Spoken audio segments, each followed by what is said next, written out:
তুমি কে আমি কে রাজাকার রাজাকার, তুমি কে আমি কে রাজাকার রাজাকার।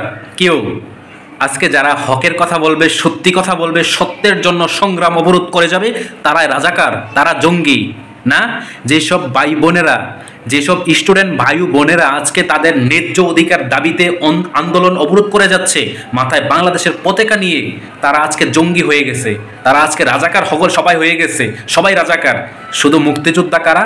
যারা মাথায় হ্যামলেট পরে গুল্লি করে হাজার হাজার মা বোনদের বুক খালি করতেছে, তারা মুক্তিযোদ্ধার সন্তান, তারা আজকে দেশপ্রেমিক হয়ে গেছে না। আর সবাই রাজাকার, আমরা সবাই রাজাকার, কৃষকের ছেলে, এমকের ছেলে, তমকের ছেলে, যারা আছি আমরা সবাই রাজাকার হয়ে গেছি, আমরা সবাই জঙ্গি হয়ে গেছি, আমরা সবাই শিবির হয়ে গেছি।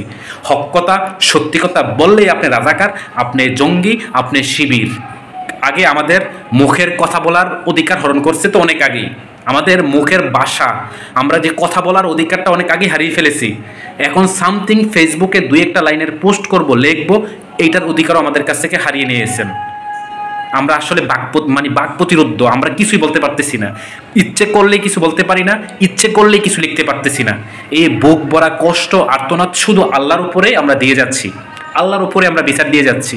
এই যে আজকে যে ছাত্রছাত্রীরা, তাদের মেধাবী ছাত্রছাত্রীরা, তারা তাদের ন্যায্য অধিকার আদায়ের জন্য তারা অবরোধ করতেছে না, তারা পার্লামেন্টে যাওয়ার জন্য অবরোধ করতেছে না, তারা পার্লামেন্টে কেউ এমপি মন্ত্রী হওয়ার জন্য অবরোধ করতেছে না, তারা ন্যায্য কোঠার যে অধিকার সেটা আদায়ের লক্ষ্যে তারা আন্দোলন করতেছে, অবরোধ করতেছে।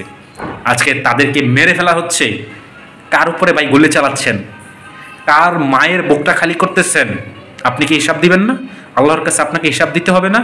তাই ডক্টর মিজানুর রহমান আজারি হাফিজাউল্লাহ উনি একটা কথা বলেছেন, কিসের কোটা সংস্কার? পুরা দেশটাই সংস্কার করার দরকার, আমাদের পুরা দেশের সিস্টেমটাই পরিবর্তন করা দরকার।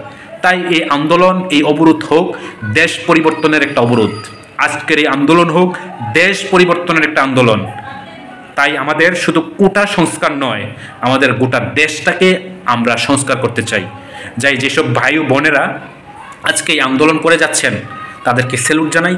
হয়তোবা সহযোগিতা করার মতো কোনো সামর্থ্য যোগ্যতা আমার নেই।